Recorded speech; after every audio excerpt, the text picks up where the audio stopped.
Hi అండి, అందరూ బాగున్నారా? Welcome back to my channel Arushri unique. ఈరోజు మనం yummy and tasty cauliflower curry ఎలా చేయాలో చూసేద్దాం ఫ్రెండ్స్. చూసేయండి, ఇలా ఒకసారి ట్రై చేసి చూడండి ఫ్రెండ్స్. చాలా అంటే చాలా టేస్టీగా ఉంటుంది, మళ్ళీ మళ్ళీ చేసుకొని తింటారు.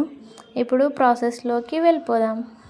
క్యాలీఫ్లవర్ను తీసుకొని అయితే చుంచి పక్కన పెట్టుకోవాలి. నెక్స్ట్ ఒక బౌల్ తీసుకొని గ్యాస్ ఆన్ చేసి గ్యాస్ పైన పెట్టుకొని అందులోకి ఒక 2 గ్లాసెస్ వరకు వాటర్ వేసుకొని వాటర్ని వేడి చేయాలి. ఇందులోకి 1 టేబుల్ స్పూన్ వరకు సాల్ట్ వేసుకోవాలి. అలాగే చిటికెడు పసుపు కూడా వేసుకోవాలి. పసుపు వేసుకున్నాక ఈ వాటర్ మొత్తం మరిగించుకోవాలి. అంతలోపు మనం క్యాలీఫ్లవర్ని ఇలా కట్ చేసి పెట్టుకోవాలి. ఇలా మరుగుతున్నప్పుడు క్యాలీఫ్లవర్ని తీసుకొని వాటర్లోకి వేసుకొని ఒక 5 to 10 మినిట్స్ వరకు ఉంచుకోవాలి సిమ్లో ఉంచి. అప్పుడు మనకి క్యాలీఫ్లవర్ అయితే హాఫ్ వరకు అయితే మగ్గిపోతుంది.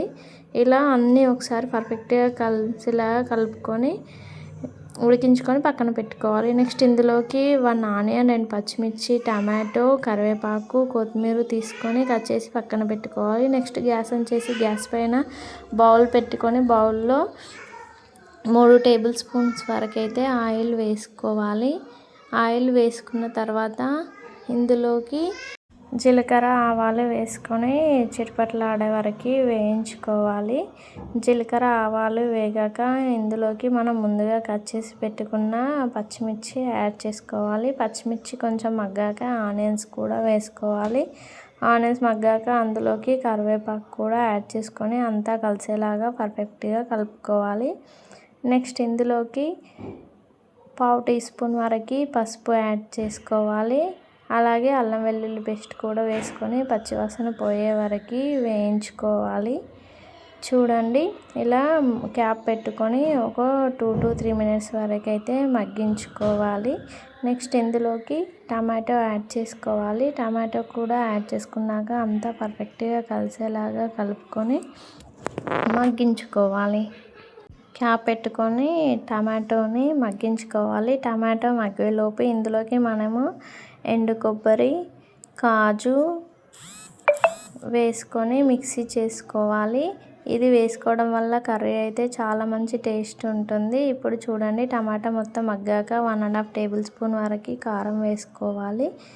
తర్వాత ధనియాల పొడి, సరిపోయేంత ఉప్పు వేసుకొని అన్నీ కలిసేలాగా పర్ఫెక్ట్గా కలుపుకోవాలి. వీడియోలో చూపిస్తున్నట్లుగా ఇలా కలుపుకున్న తర్వాత మనం ముందుగా మిక్సీ పట్టి పెట్టుకున్న ఎండు కొబ్బరి, కాజు పేస్ట్ కూడా ఇందులోకి వేసుకొని అంతా కలిసేలాగా పర్ఫెక్ట్గా కలుపుకొని ఆయిల్ పైకి వచ్చే వరకు మగ్గించుకోవాలి.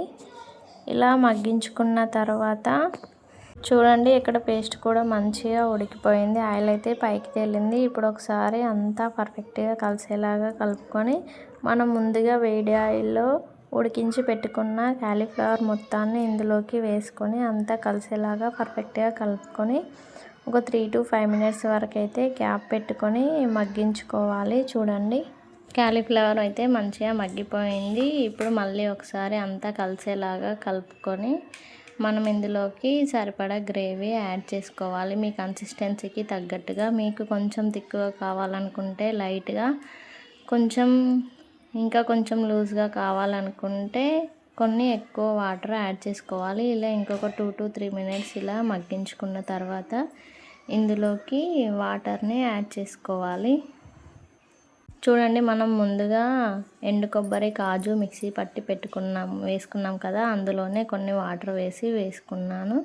నెక్స్ట్ ఇంకొక చిన్న గ్లాస్ వరకు అయితే వాటర్ యాడ్ చేసుకున్నాను. చూడండి, అంతా కలిసేలాగా పర్ఫెక్ట్గా కలుపుకొని క్యాప్ పెట్టుకొని ఉడికించుకోవాలి. చూడండి, ఇక్కడ బాయిల్ అయితే అవుతుంది. మీకు ఇందులో వాటర్ కన్సిస్టెన్సీ కొంచెం తగ్గించుకోవాలనుకుంటే కొంచెం మగ్గే వరకు మగ్గించుకోండి. ఒక 5 to 10 మినిట్స్లో కర్రీ అయితే అయిపోతుంది. మీ గ్రేవీకి కన్సిస్టెన్సీకి తగ్గట్టుగా ఉంచుకోవాలి. చూడండి, ఇక్కడైతే మాకు ఇలా సరిపోతుంది.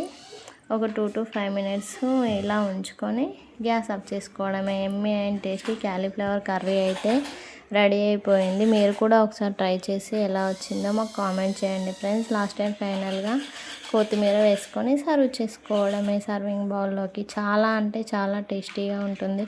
మా వీడియోస్ మీకు నచ్చినట్లయితే లైక్ చేయండి, షేర్ చేయండి, కామెంట్ చేయండి. సబ్స్క్రైబ్ చేసుకోవడం మాత్రం మర్చిపోవద్దు. Please keep supporting friends. మళ్ళీ ఇంకో మంచి వీడియోలో కలుద్దాం. బాయ్ మరి.